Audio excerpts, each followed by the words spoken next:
ভাই যখন কিছু নেই 1000 টাকা নাও নাও, বউকে দিয়ে ঘুগনি তৈরি করে আনো। গ্রাজুয়েশন পাস করে কি হ্যাঁ। জব বা ঘুগনি বিক্রি? না না না না না, একদমই না। একটা চাকরির জন্য অবশ্যই ইচ্ছে থাকে। এটা তো চাই না, অবশ্যই নতুন সরকার আসুক। পাস করে কি ঘুগনি বিক্রি করতে চান? না না, অবশ্যই না, অবশ্যই না। উনি যে সমস্ত কথাবার্তা বলেন তাতে হাসি ছাড়া আর কিছুই পায় না মানুষের। তাহেরপুরে পরিবর্তন প্রকল্প সভা প্রধানমন্ত্রীর, সেখানে তরুণ সমাজ যারা এসেছিলেন তাদের কাছে আমরা মুখ্যমন্ত্রীর চাকরি নিয়ে যে আইডিয়া গতকাল দুদিন আগে দিয়েছিলেন সেই আইডিয়া তুলে ধরলাম। ঘুগনি বেচার যে নিদান দিয়েছিলেন মুখ্যমন্ত্রী মমতা বন্দ্যোপাধ্যায়, সেই আইডিয়াকে পুরোপুরিভাবে ফ্লপ বলছেন তরুণ প্রজন্ম। সদ্য পাশ করা কলেজের গণ্ডি পেরিয়ে যারা আজকে প্রধানমন্ত্রীকে দেখতে এসেছেন কোনো রকম রাজনৈতিক সমর্থক ছাড়াই, তারা দাবি করছেন যে এইভাবে তারা এত উচ্চশিক্ষিত হয়ে কখনো বাড়ির বাইরে গিয়ে ঘুগনি বেচবেন না কিংবা চপ বেচবেন না। এবং মুখ্যমন্ত্রীর এই যে আইডিয়া তাদেরকে দেওয়া হচ্ছে, সেই আইডিয়াকে পুরোপুরিভাবে তারা ফ্লপ বলছেন। গ্রাজুয়েশন পাস করেছেন, জেনারেল একটি সাবজেক্ট নিয়ে পড়েছেন নাকি? General subject. চাকরি পেয়েছেন? না, চাকরির জন্য চেষ্টা করছি। আচ্ছা, সেই ক্ষেত্রে একটা প্রশ্ন করে রাখি। দুদিন আগে মুখ্যমন্ত্রী বলেছিলেন যে বাড়িতে যুবকদেরকে বলেছিলেন বাড়িতে বউ যদি ঘুগনি রান্না করে দেয় তো ঘুগনি নিয়ে বাইরে বেচতে পারেন। কি বলবেন আপনি? একটু যুব সমাজ আপনি।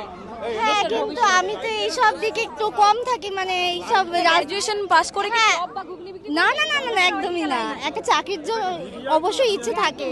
এবার যদি হয়, এখন আপনি কোন ক্লাসে পড়েন? ও একদম ছোট লেভেলে পড়ি। আচ্ছা, মানে রাজনীতির সাথে তো কোনোভাবে ভোটও দেননি বোধহয়। না না, মানে কেন আসা? এটা দিদির সাথে অভিজ্ঞতা। মোদিকে দেখতে এসেছেন আপনি কোন ক্লাসে পড়েন? আমি গ্রাজুয়েশন কমপ্লিট হয়ে গেছে। কোনো কাজ করছেন? না, করছি না এখন। দেশের মানে চাকরির দিক দিয়ে শিল্প ব্যবসা চাকরির কি অবস্থা? অবশ্যই চাই উন্নতি হোক, অবশ্যই। এই যে মোদি এই মুখ্যমন্ত্রী বলছেন যে ঘুগনি বেচুন, চপ বিক্রি করুন, বাড়িতে বউকে বলুন ঘুগনি করে দিতে, সেটাকে নিয়ে বাইরে হেঁকিয়ে হেঁকিয়ে বিক্রি করুন। কি বলবেন? এটা তো চাই না, অবশ্যই নতুন সরকার আসুক। পাস করে কি ঘুগনি বিক্রি করতে চান? না না, অবশ্যই না, অবশ্যই না। একেবারে যারা তরুণ প্রজন্মের মহিলারা এসেছিলেন এবং অনেকে আছেন যারা স্কুলে পড়ুয়া রয়েছেন কিন্তু তারা প্রধানমন্ত্রীকে দেখবার জন্য এসেছিলেন, তারা বলছেন যে তারা গ্র্যাজুয়েশন পাশ করে কিংবা উচ্চ শিক্ষিত হয়ে কখনো ঘুগনি বা চপ বিক্রি করতে চান না তারা। এখানে যারা রয়েছেন তাদের সাথে কথা বলে নেব। বাকি যারা রয়েছেন একেবারে যুব সমাজ রয়েছেন এবং মহিলারা রয়েছেন তাদের সাথেও একটু কথা বলে নেব, তারা কি চাইছেন। কিছু বলবো না। শান্তিপুর থেকে এসেছি। আপনি মানে হাউসওয়াইফ নাকি কোনো চাকরি করছেন? না না, হাউস ওয়াইফ। হ্যাঁ। আচ্ছা, এই সম্প্রতি মুখ্যমন্ত্রী একটা কথা বলেছেন, আপনার যেহেতু বয়স বেশি না সেই জন্য জিজ্ঞেস করছি।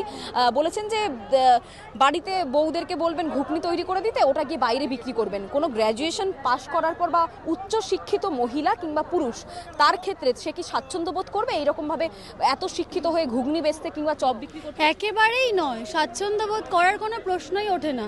মানে উনি যে সমস্ত কথাবার্তা বলেন তাতে হাসি ছাড়া আর কিছুই পায় না মানুষের। এই তো আমাদের পশ্চিমবঙ্গের অবস্থা, শিক্ষিত ছেলে মেয়েদের কোনো ফিউচারই নেই আমাদের রাজ্যে, এটাই হচ্ছে ব্যাপার, আর কিছুই নেই। বাড়িতে স্বামীরা কি কাজ করে? কাঠমিস্ত্রি। মুখ্যমন্ত্রী কদিন আগে বলেছে যে চাকরি তো আছেই, বউদের মানে আপনারা যারা বাড়ির বউরা রয়েছেন তাদেরকে ঘুগনি তৈরি করে দিতে বলেছে এবং স্বামীদেরকে বলেছে বাইরে গিয়ে সেই ঘুগনিটা বিক্রি করতে। হ্যাঁ, এগুলো বলেছিলই তো, কিন্তু আমাদের তো ওইগুলো করলে আর সংসারে ভাত উঠবে না। আমরা চাকরির নাম করে ঘুষ নিয়ে খালি চাকরি দিলে হবে না, খালি তো ঘুষটাই নিচ্ছে। নতুন নতুন আইডিয়া দিচ্ছে মুখ্যমন্ত্রী, সেই আইডিয়া না না, ওই আইডিয়া তো অনেক কিছুই দিচ্ছে, কিন্তু আগে তো ওরা টাকা চাচ্ছে, টাকা ছাড়াই কিছুই দিচ্ছে না। ঘুগনি বিক্রি করতে গেলে তো টাকা লাগবে। ওরা তাহলে পুঁজিটা দেয় যে না 50,000 টাকা নাও, তোমাদের লোন হিসাবে দিচ্ছি 50,000 টাকা দিয়ে তোমরা একটা দোকান করো। দোকান করার পজিশন দেখ, যে ফুটপাতে যেখানে সেখানে দোকান করতে গেলে তো আর দেয় না, পজিশনটা করে দেখ, তারপরে তো ঘুগনি বিক্রি করবে মানুষ। ক্যামেরা শুভদীপের সাথে রিয়া, বাংলা হান্ট। আরো ভালো ভালো খবর দেখতে সাবস্ক্রাইব করুন বাংলা হান্টের ইউটিউব চ্যানেল। বাংলা হান্টের আরো খবর দেখতে নজর রাখুন। বাংলা খবর মানেই বাংলা হান্ট।